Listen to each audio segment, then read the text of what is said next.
So yesterday you said that it was like hell to do this game because of the many endings, and how much work did you have to put in and how much work you still have to put in to finish it?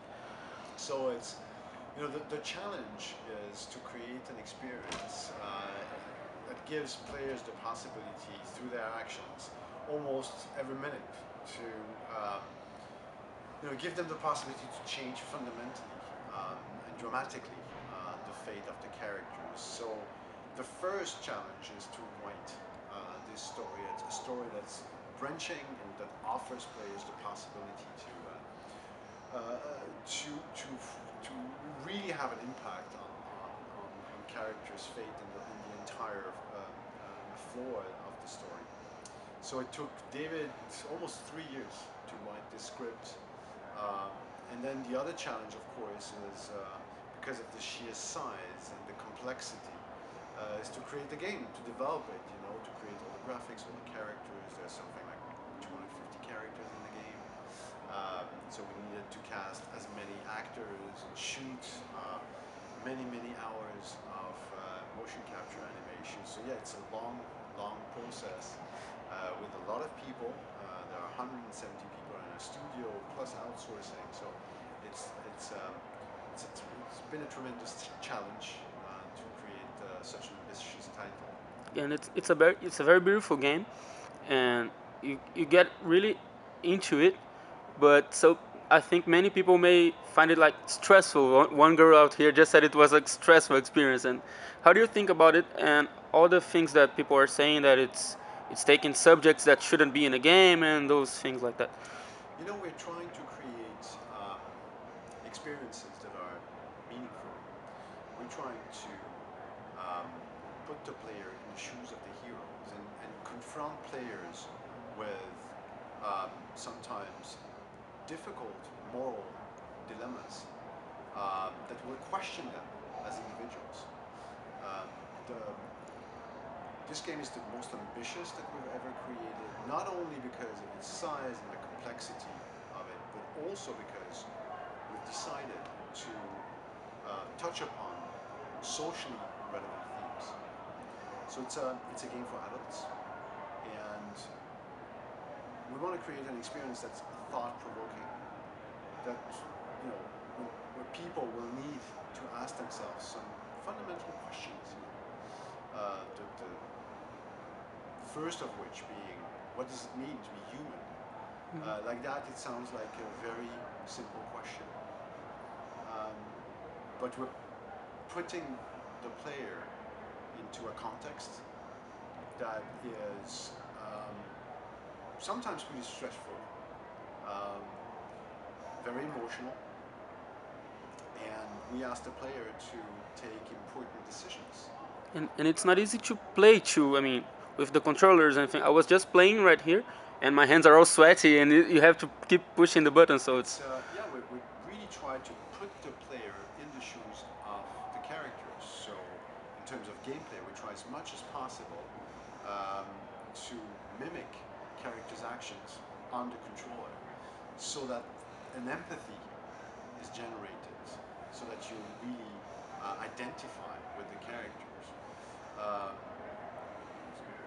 and of course, for some people, these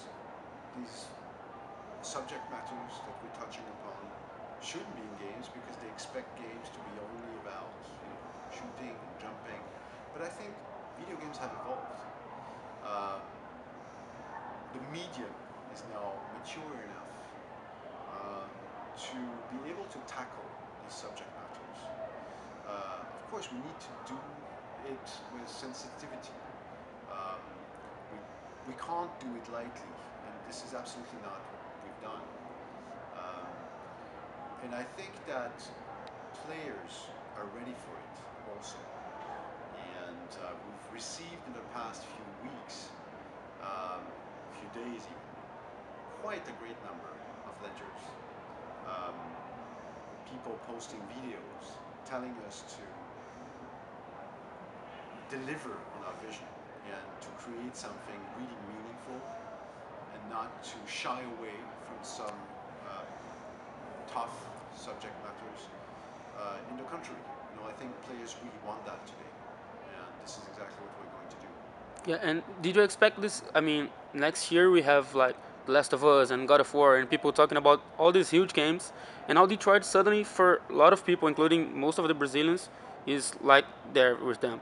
Did you expect that would cause this great feedback from the people? No, we're very humble and very happy of the awareness around the game. Of course, as a developer, you always want to touch as many people as possible. There are so many great games out there, so it's tough, to emerge from the crowd.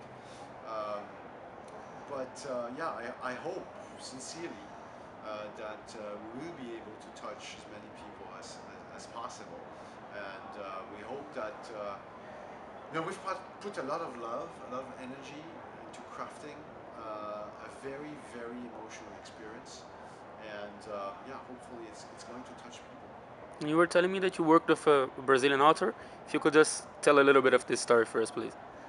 Yes, so many. I started my career in the games business with a company called Arxel Tribe. Was my first company, and our first game was called Pilgrim, and Pilgrim was written by Paulo Coelho. So I worked for 2 years with Paulo, who's a wonderful person, and I got to learn more about Brazil, and it's been a phenomenal experience. And that experience really gave me the inspiration, gave me the drive to create games that are story and creatively driven. And since then, I'm only producing this kind of games. Oh, that's nice. And as I said before, too, we had an award at Brazil Game Show, and Detroit was elected the best game. So we'd like to know if you could send a message for the Brazilian fans, and also talk about the localization that we had the game in Portuguese. And So we're thrilled to have received this award at the Brazil Game Show. We're really, really humbled, and we are, of course, going to release the game in Brazilian Portuguese. Yeah, we're very, very much looking forward to show the game in this language in Brazil. thanks a lot. And this is my last question. You had an amazing booth here with the like people as androids, and I'd like just to tell us a little bit about how did you make that? It's crazy. Um, when we discussed with the marketing teams what we should be doing several months ago to try to share our enthusiasm for the project, we had this crazy idea of replicating something that we have in the game, which is androids sold in stores. So there's in the game there's a company, the world's largest Android manufacturing company called Cyberlife, and they have stores everywhere in Detroit. And so you see a great many of them in the game. And the Japanese product manager had this incredible idea to really fully replicate it for the Tokyo Game Show. And so we did it for the first time there, and we were amazed by the response of the gamers and enthusiasm. So we not only had this the shop display, but also the androids. We manufactured costumes and told them how these androids should be behaving. And it's the interaction of players with these androids has been quite surprising at times.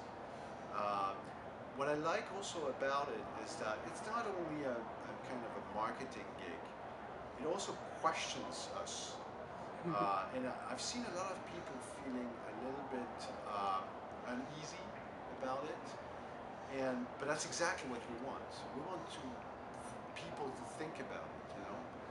In 20 years, there might be human-like androids, and yeah, they are only going to be objects. But what if they are as intelligent as us? What if they feel emotions? What does it tell us